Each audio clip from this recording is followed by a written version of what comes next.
আগে অনেকবার চেষ্টা করেছি, কিন্তু এইবার দেখো রসমালাই সত্যি সত্যি ঠিকঠাক হয়েছে, ফুটছে কত সুন্দর।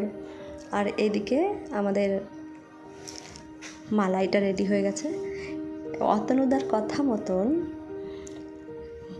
রসমালাইগুলোকে ঠান্ডা জলের ভিতর দিয়েছি, যদি ডুবে যায় তাহলে পারফেক্ট হয়েছে। আর দেখো ডুবে গেছে, এত মজা লাগছে আমার, সেটা বলে বোঝাতে পারবো না।